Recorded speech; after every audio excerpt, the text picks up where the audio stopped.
Hello students, crash course series और revision series का दूसरा पार्ट लेके मैं आ गया हूँ। सेकंड पार्ट थर्मल फिजिक्स की हमने क्रैश कोर्स की रिवीजन स्टार्ट करी है। तो सेकंड पार्ट स्टार्ट करते हैं। हमने लास्ट वीडियो जिन लोगों ने नहीं देखी है पहले जाके वीडियो देखिए, क्योंकि दैट विल बी बेनिफिशियल आगे के लिए। That was on the thermometer. वो वीडियो हमारी थर्मोमीटर पे थी। अब उसका आगे का सेक्शन क्या है। एंड सेकंड थिंग इज कि आप लोग चैनल को सब्सक्राइब कर लो, ताकि जब भी कोई नई वीडियो आए आपको पता लग जाए और आप लोगों का कुछ कंटेंट मिस ना हो। तो हम लोगों ने लास्ट क्लास में थर्मोमीटर, ये लास्ट वीडियो के अंदर थर्मोमीटर के बारे में बात करी थी, और थर्मोमीटर पे जितने भी पॉसिबल न्यूमेरिकल्स थे हम लोगों ने वो डिस्कस किए थे।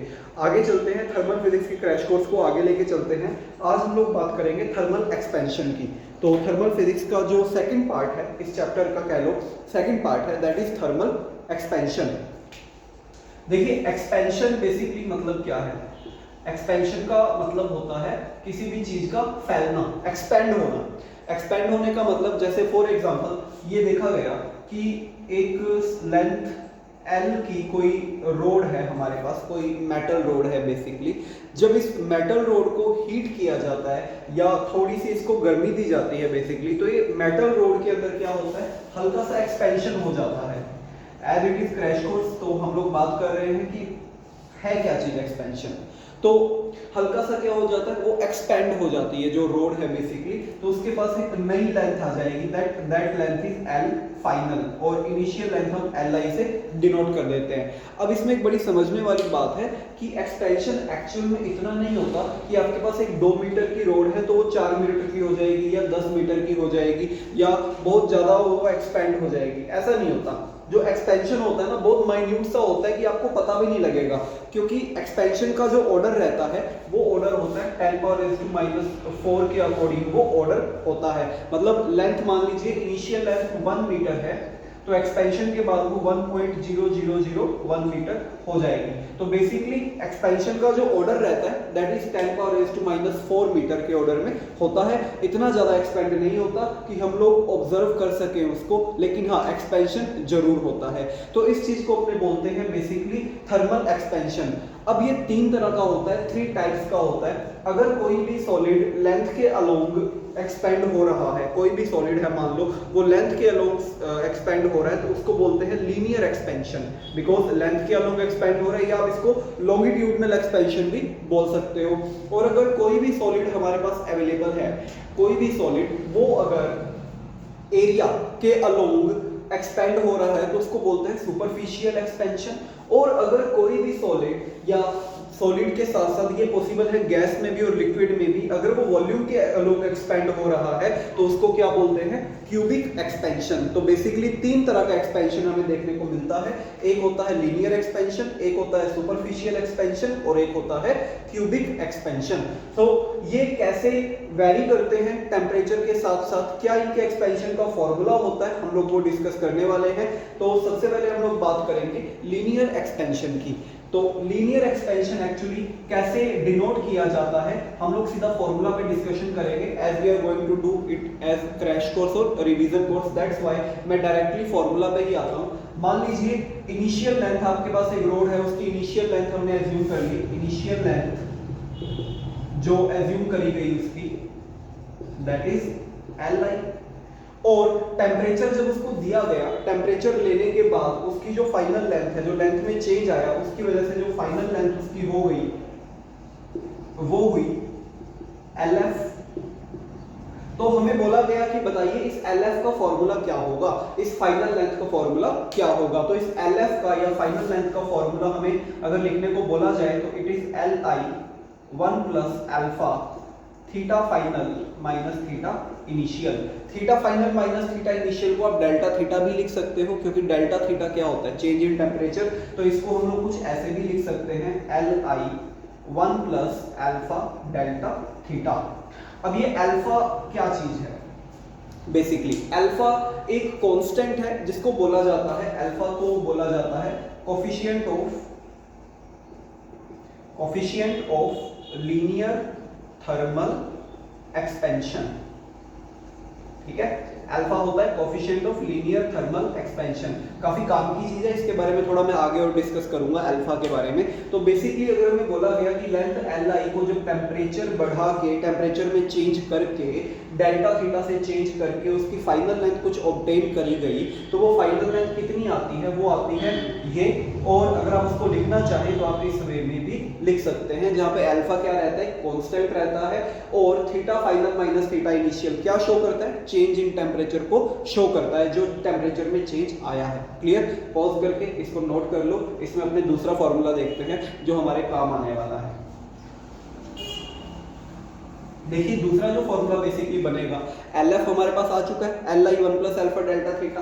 तो होता क्या है, L F is equals to L I plus L I alpha delta theta लिखा जा सकता है, बिल्कुल लिख सकते हैं। एल आई को मैंने मल्टीप्लाई किया अंदर, अब इस एल आई को इधर ले आइए, तो L F minus L I equals to L I alpha delta theta. और फिजिक्स के अंदर basically L F minus L I किसको डिनोट करता है, चेंज को डिनोट करता है, लेंथ में चेंज, तो आप इसको डेल्टा एल लिख सकते हैं। तो एक और फॉर्मूला जो हमें याद रखना है, आप डायरेक्टली ये फॉर्मूला याद रख सकते हो for NEET exam and JEE exam, that is delta L equals to L I alpha delta theta. Alpha के बारे में बता चुका हूं, डेल्टा थीटा आपको बता दिया है मैंने, चेंज को शो करेगा। तो डेल्टा एल क्या बताता है कि लेंथ में कितना चेंज हो रहा है टेम्परेचर इंक्रीज करने से। Delta theta is that temperature जिसके हमने इंक्रीमेंट लगाया है, किसके अंदर, पर्टिकुलर टेम्परेचर के अंदर। Getting my point? Delta L is L I alpha delta theta. तो थर्मल एक्सपेंशन, लीनियर एक्सपेंशन के बारे में दो बातें हमें पता लगती हैं। पहला, अगर हमें फाइनल लेंथ निकालने को बोला जाए तो we will use the formula, और अगर हमें चेंज इन लेंथ निकालने को बोला जाए, डेल्टा एल निकालने को बोला जाए, तो we will use the formula delta L equals to L I alpha delta theta. Clear? बात समझ आई यहां तक आप लोगों को? सो इसको भी आप नोट कर लीजिए पॉज करके, एंड आगे अपने चलते हैं। ये पहला थर्मल एक्सपेंशन है, लीनियर एक्सपेंशन जिसको अपने बोलते हैं, जो किसके अलोंग होता है, जो लेंथ के अलोंग होता है। ठीक है, मैं अल्फा की बात अभी करूंगा, अल्फा की भी बात करूंगा, और भी टर्म्स हैं उनकी भी बात करूंगा, लेकिन पहले मैं आपको तीनों तरह के एक्सपेंशन बता दूं, फिर उसके बाद हम लोग इनमें से बड़ी छोटी छोटी चीजें हैं जहां से क्वेश्चन हिट होते हैं, उनको उठा के अपने लेके आएंगे। ठीक है, दूसरा एक्सपेंशन है सुपरफिशियल एक्सपेंशन। सुपरफिशियल एक्सपेंशन, ये जो एक्सपेंशन है बेसिकली ये एरिया के अलोंग एक्सपेंड होती हैं चीजें इसके अंदर, जिनके पास कुछ एरिया होगा, सरफेस एरिया होगा, जैसे रेक्टेंगुलर स्लैब है या मान लीजिए सर्कुलर प्लेट है, तो उनके अंदर जो चेंजेस आते हैं तो वो इसमें कंसीडर किए जाते हैं सुपरफिशियल एक्सपेंशन। एरिया में चेंजेस आएंगे, एरिया बढ़ जाएगा, कितना बढ़ेगा, तो इसके लिए भी अपने एज्यूम कर लेते हैं, मान लेते हैं कि जो इनिशियल एरिया हमारे पास है, जो हम लोग कोई भी सब्सटेंस यूज कर रहे हैं, प्लेट यूज कर रहे हैं, उसका जो इनिशियल एरिया है वो मान लेते हैं ए आई है। तो इनिशियल एरिया क्या एज्यूम कर लिया, ए आई, और फाइनल एरिया क्या एज्यूम कर लिया, ए एफ। तो जैसे हम लोगों ने अभी उस पर्टिकुलर क्वेश्चन के लिए सॉल्व किया था, पर्टिकुलर एग्जांपल देखा था लीनियर का फाइनल लेंथ निकालने का, वैसे ही आप यहाँ पे भी फाइनल एरिया लिख सकते हैं, A F equals to A I one plus, वहां पे क्या यूज किया था, अल्फा, यहाँ पे अल्फा नहीं यूज करेंगे बच्चों, यहाँ पे यूज करेंगे बीटा। अब ये बीटा क्या है, इसके बारे में थोड़ा आगे अपने डिस्कस करेंगे। बीटा डेल्टा थीटा, तो चेंजेस हो चुके हैं। फॉर्मूला में क्या चेंज आया, लेंथ की जगह किसने ले ली है, एरिया ने ले ली है, और अल्फा की जगह किसने ले ली है इस फॉर्मूला में, बीटा ने ले ली है। ठीक है, और अगर आप इसको चेंज की फॉर्म में, जैसे मैंने आपको लेंथ वाला चेंज की फॉर्म में लिख के बताया, वैसे आप इसको भी चेंज की फॉर्म में लिख सकते हो, delta A initial beta delta theta. तो सुपरफिशियल से हमें दो फॉर्मूले मिलते हैं। यहाँ पे बीटा क्या है, वहां पे अल्फा क्या था, अल्फा था coefficient of linear thermal expansion या linear coefficient of thermal expansion, जो मर्जी बोल सकते हो, कोई फर्क नहीं पड़ता, दोनों में नाम तो नाम ही है, जैसा मर्जी आप दे दो इनको। बीटा क्या रहेगा यहाँ पे, सुपरफिशियल, बीटा क्या रहेगा, superficial coefficient of thermal expansion. Again I told you, कई बुक में कुछ नाम होगा, किसी बुक में क्या नाम होगा, हमें उससे भी मतलब नहीं है, हमें सिर्फ इतना पता होना चाहिए बीटा का जब यहाँ पे यूज किया जाएगा तो वो सुपरफिशियल से लिंक हो जाएगा। तो दो फॉर्मूले मिल चुके हैं लेंथ के लिए यानी कि लीनियर एक्सपेंशन के लिए, और दो फॉर्मूले मिल चुके हैं एरियल एक्सपेंशन या सुपरफिशियल एक्सपेंशन के लिए। बात समझ आई आप लोगों को? इसको भी आप पॉज करके नोट कर लीजिए। तो दो कंसेप्ट हमारे बिल्कुल क्लियर हैं। अल्फा बीटा इनकी बात मैं आगे करूंगा, टेंशन मत लो, अभी थोड़ा सा पॉज करके इसको नोट करो। हम तीसरे एक्सपेंशन की तरफ चलते हैं। थर्ड एक्सपेंशन क्या है? थर्ड एक्सपेंशन है क्यूबिकल एक्सपेंशन। क्यूबिकल एक्सपेंशन, जैसा कि इसका नाम बताता है कि ये वॉल्यूम के अलोंग एक्सपेंड होने वाला है। क्यूब का मतलब बेसिकली हम लोग साइड क्यूब की बात करते हैं, तो क्यूब जब भी आ जाता है हमारा सीधा सीधा ध्यान किस पे जाता है? वॉल्यूम पे जाता है। तो मतलब अगर कोई भी ऑब्जेक्ट, अब चाहे वो सॉलिड है, चाहे लिक्विड है, चाहे गैस है, क्यूबिकल एक्सपेंशन की खासियत है कि सॉलिड, लिक्विड, गैस तीनों के लिए वैलिड होता है। बेसिकली सॉलिड भी एक्सपेंड होते हैं वॉल्यूम के अलोंग, लिक्विड भी एक्सपेंड होते हैं वॉल्यूम के अलोंग, और गैसेस भी एक्सपेंड होती हैं वॉल्यूम के अलोंग। सो बेसिकली ये तीनों के लिए यूज होता है, तो इसलिए इसको क्यूबिकल एक्सपेंशन को तीनों में ही काउंट करते हैं। तो फॉर्मूला क्या रहने वाला है? जैसे हमने उसके अंदर फॉर्मूला बनाया था लेंथ का, जैसे बनाया था एरिया का, वैसे किसका बनाएंगे? वॉल्यूम का। इनिशियल वॉल्यूम एज्यूम कर ले, इनिशियल वॉल्यूम एज्यूम कर लेते हैं V I, final volume assume कर लेते हैं वी एफ। तो फाइनल वॉल्यूम का जो फॉर्मूला आएगा that will be V I 1 plus, पहले में यूज किया अल्फा, दूसरे में यूज किया बीटा, तीसरे में क्या यूज करूंगा? Gamma, gamma delta theta. V I equals to V F, sorry V F equals to V I 1 plus gamma delta theta. Now अब आप इसको डेल्टा की टर्म्स में लिखिए, तो डेल्टा वी क्या लिखा जाएगा? V I gamma delta theta. Delta theta again वही है क्या? Theta F minus theta I. और गामा क्या है? जैसे सुपरफिशियल एक्सपेंशन था, कोफिशिएंट था, जैसे लीनियर कोफिशिएंट था, वैसे ही cubical coefficient of thermal expansion, it is cubical coefficient of thermal expansion. बात समझ आई? तो तीन चीजें हमने डिस्कस करी हैं। क्या क्या? एक बार फिर से सुन लेते हैं, आप इसको पहले पॉज करके नोट कर लो इतना। सबसे पहले हम लोगों ने डिस्कस किया लेंथ के बारे में, लीनियर थर्मल एक्सपेंशन के बारे में हम लोगों ने बात करी। लीनियर थर्मल एक्सपेंशन में हमने क्या देखा कि डेल्टा एल का एक फॉर्मूला हमें मिलता है और एक एल एफ का फॉर्मूला हमें मिलता है। फिर हमने बात करी वॉल्यूम के बारे में, वॉल्यूम में क्या मिलता है अपने को? वी एफ और डेल्टा वी मिलता है। और एरिया में क्या मिलता है? सुपरफिशियल में क्या मिलता है? ए एफ मिलता है और डेल्टा ए मिलता है। सो बेसिकली तीन तरह के हमने एक्सपेंशन देखे हैं, लेकिन तीनों में एक बहुत अच्छी टर्म आ रही है, उसकी बात करेंगे। Alpha, beta and gamma. एक लेंथ को रिप्रेजेंट करता है, एक सुपरफिशियल को रिप्रेजेंट करता है और एक रिप्रेजेंट करता है क्यूबिकल को। तो इनका मतलब क्या है, इनकी वैल्यूज क्या है, कौन कौन से फैक्टर पे ये डिपेंड करते हैं, आओ डिस्कशन करेंगे।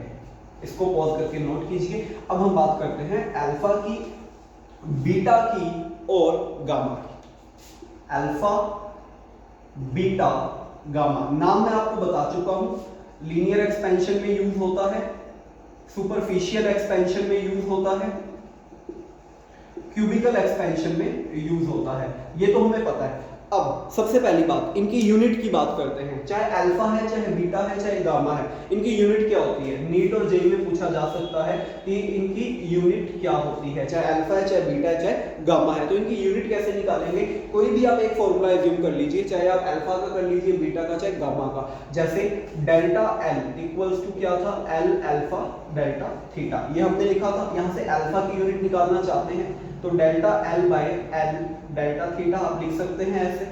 डेल्टा एल भी एमकेएस मीटर में मेजर होगा, एल भी मीटर में मेजर होगा, दोनों क्या है? लेंथ है। तो बचा क्या? मतलब इसकी यूनिट से इसकी यूनिट कैंसिल हो जाएगी, बचेगी किसकी यूनिट? सिर्फ टेम्परेचर की यूनिट। और आपको पता है टेम्परेचर की यूनिट क्या होती है? ऐसा यूनिट होती है केल्विन। तो यहाँ से अल्फा की यूनिट आ जाएगी केल्विन इनवर्स, या हम लोग डिग्री सेल्सियस में लिखना चाहें तो डिग्री सेल्सियस इनवर्स। ये किसकी यूनिट आ जाएगी? अल्फा की। क्या बीटा की भी ये यूनिट होगी? क्या गामा की भी ये यूनिट होगी? बिल्कुल। देखो कैसे, बीटा के लिए डेल्टा ए अपॉन ए आएगा, गामा के लिए डेल्टा वी अपॉन वी आएगा। तो डेल्टा ए और ए की यूनिट सेम है, कैंसिल। डेल्टा वी और वी की यूनिट सेम है, कैंसिल। बचेगा हर बार क्या? हर बार कौन बचेगा? हर बार आपको 1 अपॉन डेल्टा थीटा ही मिलेगा। तो चाहे अल्फा है, चाहे बीटा है, चाहे गामा है, यूनिट उनकी यही रहने वाली है। तो पहली इंपॉर्टेंट चीज हम लोगों ने डिस्कस कर ली है कि यूनिट क्या रहने वाली है, डिग्री सेल्सियस इनवर्स या केल्विन इनवर्स। इस बात का आप ध्यान रखेंगे, सबसे इंपॉर्टेंट चीज इसमें यूनिट होती है। पॉज करके इसको नोट करो, कोई डाउट इसमें है तो आप लोग कमेंट्स में छोड़ सकते हो अपने डाउट्स, ठीक है। देखिए अब आगे यूनिट की बात कर ली। दूसरी इंपॉर्टेंट बात कि अल्फा बीटा गामा डिपेंड किस पे करते हैं, अल्फा बीटा और गामा किस पे डिपेंड करते हैं और किस पे नहीं करते हैं। पहले अपने देखते हैं किस पे डिपेंड नहीं करते हैं। ये लेंथ पे, शेप पे, साइज पे डिपेंड नहीं करते, ध्यान रखना, कांस्टेंट हैं, डिपेंड नहीं करते। लेंथ, शेप, साइज पे डिपेंड बिल्कुल भी नहीं करते। किस पे डिपेंड करते हैं, डिपेंड्स अपॉन, किस पे डिपेंड करते हैं, नंबर 1 ये डिपेंड करते हैं मटेरियल की नेचर पे। मटेरियल की नेचर का मतलब आयरन के लिए अलग होने वाला है अल्फा, ओके, या बीटा या गामा। कॉपर के लिए अलग होने वाला है अल्फा, बीटा या गामा, ठीक है, बात समझ रहे हो। गोल्ड के लिए अलग होने वाला है अल्फा, बीटा या गामा। Getting my point. दूसरा ये डिपेंड करते हैं, ये बहुत इंपॉर्टेंट फैक्टर है, ध्यान रखिएगा, टेम्परेचर की यूनिट पे। टेम्परेचर की यूनिट पे अगर आपका क्वेश्चन डिग्री सेल्सियस में चल रहा है तब अल्फा बीटा गामा अलग होंगे, और अगर आपका क्वेश्चन डिग्री फ़ारेनहाइट में चल रहा है तब अल्फा बीटा गामा अलग होंगे। ये बिल्कुल आप ध्यान रखेंगे। अगर आपका क्वेश्चन केल्विन में चल रहा है तब अल्फा बीटा गामा अलग होंगे। ये आप बिल्कुल अच्छी तरह ध्यान रखेंगे कि जो अल्फा बीटा गामा है उनकी वैल्यू किस पे डिपेंड करती है, टेम्परेचर की यूनिट पे डिपेंड करती है। Alpha beta gamma degree Celsius में जब क्वेश्चन आपका चल रहा है तो एक अलग वैल्यू रखेंगे, फ़ारेनहाइट में क्वेश्चन चल रहा है तो एक अलग वैल्यू रखेंगे, और अगर क्वेश्चन आपका केल्विन में चल रहा है तो ये एक अलग वैल्यू रखेंगे। इस बात को आप बिल्कुल ध्यान रखेंगे। तो किस पे डिपेंड नहीं करते हैं, लेंथ पे, शेप पे, साइज पे डिपेंड नहीं करते हैं। किस पे डिपेंड करते हैं, मटेरियल की नेचर पे डिपेंड करते हैं और टेम्परेचर की यूनिट पे डिपेंड करते हैं, अल्फा बीटा और गामा। समझ आई बात मेरी? ओके, इसको नोट कीजिए अच्छी तरह से और इसको समझना। आगे अल्फा बीटा गामा में क्या रिलेशन होता है, वो रिलेशन बताने से पहले मैं एक न्यूमेरिकल कंसीडर करूंगा कि आपसे डेल्टा एल वाला जो फॉर्मूला है या डेल्टा ए वाला जो फॉर्मूला है या डेल्टा वी वाला जो फॉर्मूला है उन पे क्वेश्चन किस तरह से आपसे पूछा जा सकता है। तो मैं एक क्वेश्चन कंसीडर करता हूं, तो पहले मैं क्वेश्चन लिखता हूं फिर अपने उसको डिस्कस करेंगे। ध्यान से आप क्वेश्चन समझना कैसे एक सिंपल सा क्वेश्चन आ सकता है। देखिए थर्मल एक्सपेंशन के जो न्यूमेरिकल्स होते हैं ना वो अपने आप में ही आपको आंसर देके जाते हैं। आपको बस क्वेश्चन की लैंग्वेज को फॉलो करना है और आपका सोल्यूशन हो जाएगा। थिंग इज बस आपको क्या पता होना चाहिए, फॉर्मूला पता होना चाहिए। अगर आपको फॉर्मूला नहीं पता है तो then it can be a problem. तो मैं न्यूमेरिकल पहले लिख लूं जल्दी से फिर अपने देखते हैं। देखिए आपको गिवन है, दो रोड्स गिवन है आपको A एंड B, दो रोड्स हमें दे रखी हैं ऑफ आइडेंटिकल डायमेंशंस। पहले इसको हम समझेंगे क्वेश्चन को अच्छी तरह से। दो रोड्स हमें दे रखी हैं जिनकी डायमेंशन क्या है, सेम है। डायमेंशन सेम होने का मतलब लेंथ, एरिया, ये चीजें उनकी क्या है, सेम है। दो रोड्स हैं A और B, ठीक है, are at temperature 30 degree Celsius, दोनों 30 डिग्री सेल्सियस पे इनिशियली रखी गई हैं। If A is heated up to 180 degree Celsius and B up to T degree Celsius, then the new lengths of A and B are same।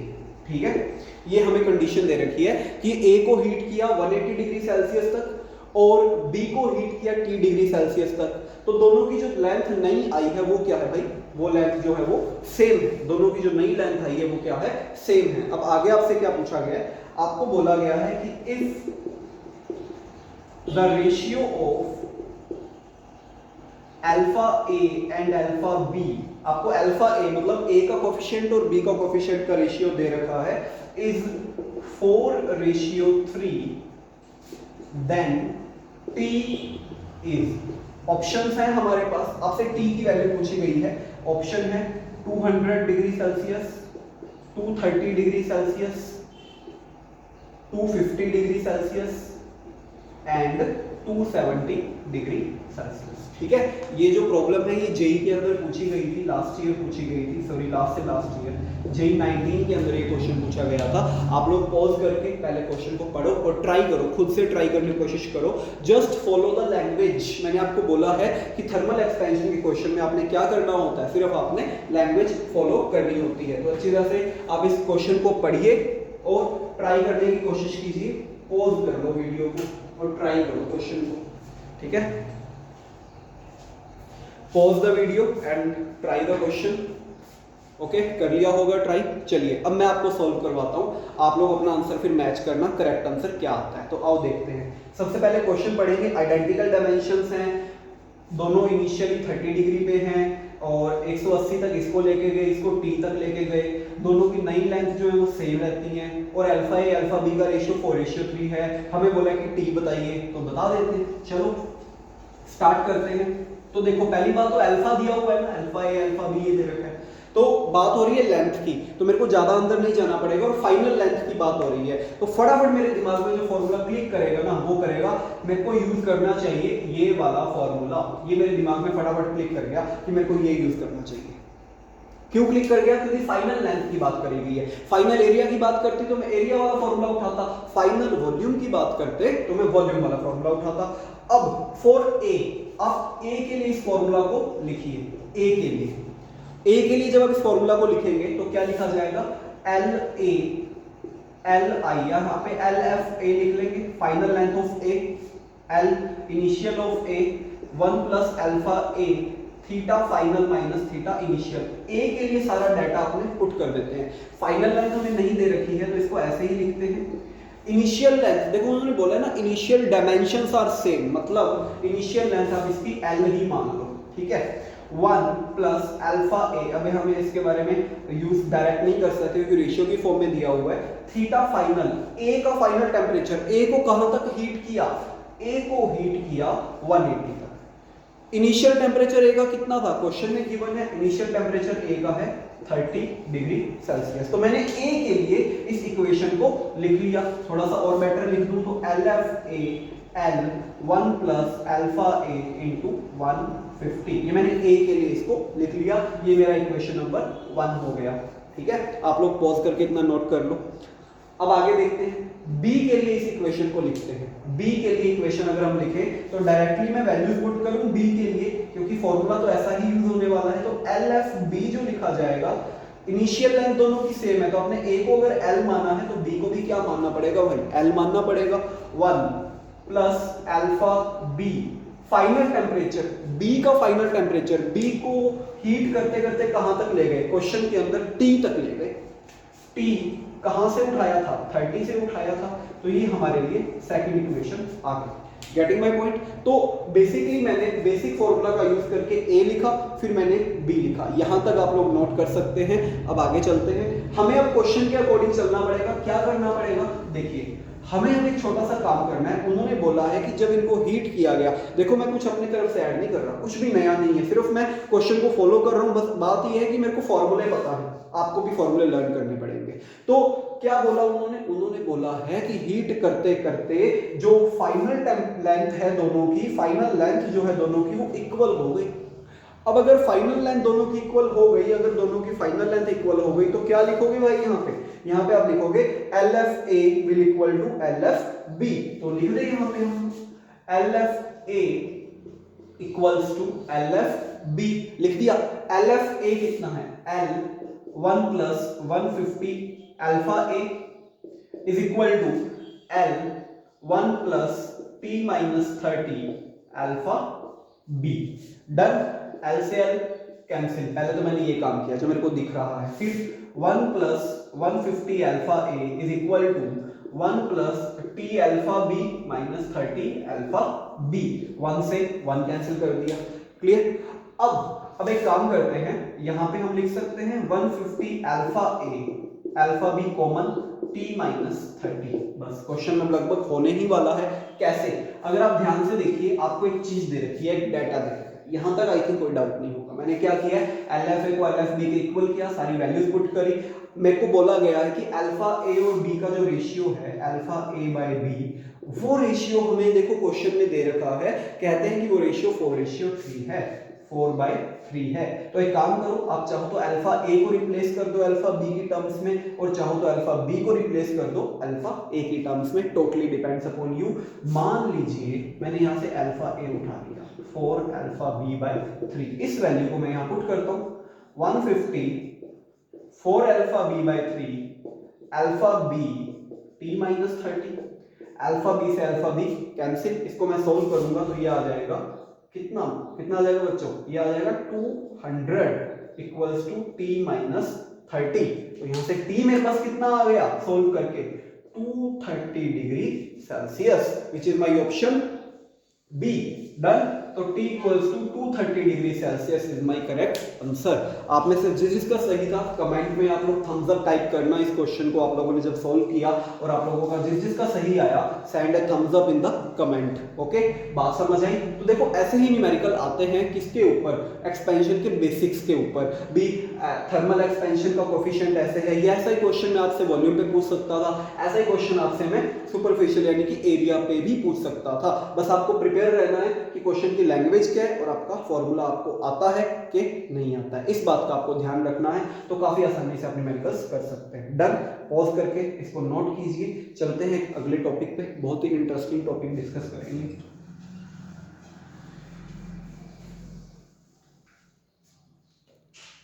देखिए, relation between alpha beta and gamma, ये एक important topic है। आप लोगों ने पढ़ा होगा 11th class के अंदर बेसिकली, और पहले भी आप लोगों ने इसको अच्छी तरह देखा होगा कई जगह पे कि अल्फा बीटा गामा में क्या रिलेशन होता है, और आपको लगता है कि आसानी से हम कर सकते हैं। अब यहाँ पे मैं आपको एक बड़ी नई चीज बताता हूँ। अल्फा बीटा गामा में हम रिलेशन ऐसे डायरेक्टली नहीं बता सकते, हमें ना पता होना चाहिए कि सिस्टम कैसा है। बेसिकली जब हम थर्मल एक्सपेंशन की बात करते हैं तो हमें दो तरह के सिस्टम मिलते हैं, बड़ा इंपॉर्टेंट टॉपिक है, इसको समझना। आइसोट्रोपिक सिस्टम और दूसरा नॉन आइसोट्रोपिक भी बोलते हैं और अनआइसोट्रोपिक भी बोलते हैं। ठीक है, पहले इस पे क्वेश्चन नहीं आते थे जेई के अंदर या नीट के अंदर, लेकिन पिछले 1-2 सालों में इसके ऊपर क्वेश्चंस देखे गए हैं। तो नॉन आइसोट्रोपिक और आइसोट्रोपिक मतलब क्या है पहले समझ लें। मतलब ये है, मान लीजिए आपके पास कोई सॉलिड है, सॉलिड हम बात करें तो उसकी तीनों एक्सिस कंसीडर करते हैं। मान लेते हैं हमारे पास एक सॉलिड है, उसकी तीनों एक्सिस हमने कंसीडर करी, X axis, Y axis, Z axis. कहने का मतलब उसकी जो एक्स एक्सिस वाली साइड्स हैं सारी और वाई एक्सिस वाली साइड्स हैं वो सारी, और जेड एक्सिस वाली जो साइड्स हैं वो सारी, ऐसे ही एक्स, वाई और जेड। जब सुनिए, आइसोट्रोपिक का मतलब ये होता है जब एक्स एक्सिस वाली सारी साइड्स, वाई एक्सिस वाली सारी साइड्स और जेड एक्सिस वाली सारी साइड्स एक ही मटेरियल की बनी होंगी। जब एक्स एक्सिस वाली सारी साइड्स, वाई एक्सिस वाली सारी साइड्स और जेड एक्सिस वाली सारी साइड्स एक ही मटेरियल की बनी होंगी। मतलब कॉपर की कॉपर की कॉपर की, आयरन की आयरन की आयरन की, एल्यूमिनियम की एल्यूमिनियम की एल्यूमिनियम की। तो ऐसे प्रोसेस को कहते हैं आइसोट्रोपिक प्रोसेस। लेकिन नॉन आइसोट्रोपिक आप मतलब समझ गए होंगे, जब एक्स एक्सिस वाली साइड अलग बनी होती है, वाई वाली अलग मटेरियल की है, जेड वाली अलग मटेरियल की है, या हो सकता है एक्स वाली अलग मटेरियल की, वाई और जेड सेम मटेरियल की, मतलब तीनों आपस में सेम नहीं है। जब तीनों साइड्स आपस में सेम नहीं है तब उस प्रोसेस को बोलते हैं, उस सिस्टम को बोलते हैं नॉन आइसोट्रोपिक या अनआइसोट्रोपिक सिस्टम। तो अब हम इसको अल्फा बीटा गामा में कैसे कंसीडर करें, ये तो हमें समझ आ गया कि आइसोट्रोपिक का मतलब सारी साइड्स सेम मटेरियल की होनी चाहिए, एक भी डिफरेंट मटेरियल की नहीं होनी चाहिए। नॉन आइसोट्रोपिक का मतलब एक अगर डिफरेंट मटेरियल की हो जाए, एक भी डिफरेंट मटेरियल की हो जाए तो वो क्या बन जाएगा, नॉन आइसोट्रोपिक बन जाएगा। अब हमें इतना तो समझ आ गया, लेकिन फिर अल्फा बीटा गामा में कैसे? तो देखो अल्फा बीटा गामा में ऐसे, अगर ये तीनों साइड सेम मटेरियल की बनी है तो इस साइड के अलोंग भी अल्फा यूज होगा, इसके अलोंग भी अल्फा यूज होगा, इसके अलोंग भी अल्फा यूज होगा। ठीक है, लेकिन अगर ये साइड्स अलग अलग मटेरियल की बनी है तो इसके अलोंग अल्फा एक्स यूज करेंगे, इसके अलोंग अल्फा वाई यूज करेंगे और इसके अलोंग क्या यूज करेंगे, अल्फा जेड यूज करेंगे। इसके अलोंग अल्फा एक्स यूज करेंगे, इसके अलोंग अल्फा वाई यूज करेंगे और इसके अलोंग क्या यूज करेंगे, अल्फा जेड। फर्क समझ आया आपको? नॉन आइसोट्रोपिक और आइसोट्रोपिक का फर्क समझ आया? Isotropic is alpha alpha alpha और non isotropic is y x z, मतलब alpha x alpha y and alpha z. तो इससे किस चीज पर फर्क पड़ेगा? तो जब आप आइसोट्रोपिक प्रोसेस, देखो क्वेश्चन में जब तक बोला नहीं गया होगा ना तब तक आप आइसोट्रोपिक ही मानेंगे। जब तक क्वेश्चन में मेंशन नहीं किया जाए कि ये प्रोसेस आइसोट्रोपिक है कि नॉन आइसोट्रोपिक है, आप क्या मानेंगे? आइसोट्रोपिक ही मानेंगे। लेकिन जब क्वेश्चन में मेंशन कर दिया जाए कि प्रोसेस नॉन आइसोट्रोपिक है तब आपको फिर नॉन आइसोट्रोपिक एज्यूम करना पड़ेगा। आइसोट्रोपिक में कैसे लिखा जाता है? आइसोट्रोपिक के लिए जो रिलेशन होता है alpha is equal to alpha, beta is equals to alpha plus alpha मतलब 2 अल्फा और गामा इक्वल्स टू 3 अल्फा। आपने आज तक जो बुक्स में पढ़ा है बेसिकली या एनसीईआरटी में जो गिवन है ये रिलेशन गिवन है। अल्फा को अल्फा मान ले तो बीटा 2 अल्फा आता है और गामा क्या आता है? 3 अल्फा आता है। आपकी बुक्स में यही गिवन है, लेकिन एनसीईआरटी में यही गिवन है, लेकिन वो इसलिए गिवन है क्योंकि उन्होंने आइसोट्रोपिक को ही बेस बनाया है। लेकिन जेईई में क्वेश्चन आए हैं नॉन आइसोट्रोपिक पे, that's why I have to consider this topic. जब हम लोग नॉन आइसोट्रोपिक के लिए लिखेंगे तो हम क्या लिखेंगे? अल्फा एक्स को तो अल्फा एक्स मान लेते हैं, एक रेफरेंस लेना पड़ेगा। आप रेफरेंस अल्फा वाई भी ले लो, अल्फा जेड भी ले लो। तो बीटा को क्या लिखा जाएगा? Alpha X plus alpha Y. और गामा को क्या लिखा जाएगा? Alpha X plus alpha Y plus alpha Z. ठीक है, हो गया एक नया टॉपिक, एक इंटरेस्टिंग टॉपिक, एक इंटरेस्टिंग फैक्ट। समझ आई बात मेरी? तो जब आपको कुछ नहीं मेंशन, आइसोट्रोपिक रिलेशन ये रहा अल्फा 2 अल्फा 3 अल्फा। जब नॉन आइसोट्रोपिक मेंशन है क्वेश्चन के अंदर तो रिलेशन ये वाला फेल हो जाएगा। वहां पे कौन सा रिलेशन काम करेगा?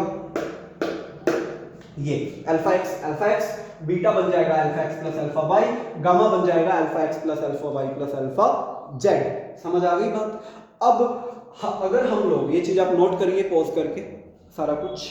अब अगर हम लोग जो हमने रिलेशन बनाए थे डेल्टा ए के डेल्टा वी के, उनको आइसोट्रोपिक प्रोसेस के लिए फिर से रिपीट कर दे जल्दी से, तो वो रिलेशंस क्या बनेंगे? देखिए, जब मैंने कुछ भी नहीं है, जितने भी रिलेशन बनाए गए हैं सारे किसके लिए बनाए गए बच्चों? आइसोट्रोपिक के लिए। जितने भी रिलेशन बनाए गए हैं सारे आइसोट्रोपिक के लिए। तो ये तो ऐसे ही चलेगा, इसमें कोई फर्क नहीं पड़ेगा। यानी कि ये इसी के साथ हमारा लेक्चर भी रिपीट हो जाएगा पूरा का पूरा। ये चीज अगर हम लिखते हैं एरिया फाइनल, क्या लिखते थे इसको? हम लिखते थे 1 प्लस बीटा डेल्टा थीटा, या डेल्टा ए को क्या लिखते थे हम लोग? ए बीटा डेल्टा थीटा। अब क्या लिख सकते हैं? Isotropic process is included. अब क्या लिख सकते हो? बीटा की जगह क्या लिख सकते हो? 2 अल्फा। तो देखो ये फॉर्मूला हमारा एक और बन गया, यहाँ पे 2 अल्फा आ जाएगा। और यहाँ पे आप क्या लिख सकते हैं? ए 2 अल्फा डेल्टा थीटा। ऐसे ही जब हम बात करेंगे वॉल्यूम की, तो वॉल्यूम में क्या लिख सकते हैं? पहले क्या लिखते थे? V final v initial 1 plus gamma delta theta और delta we is v gamma delta theta. पहले क्या लिखते थे? ये लिखते थे।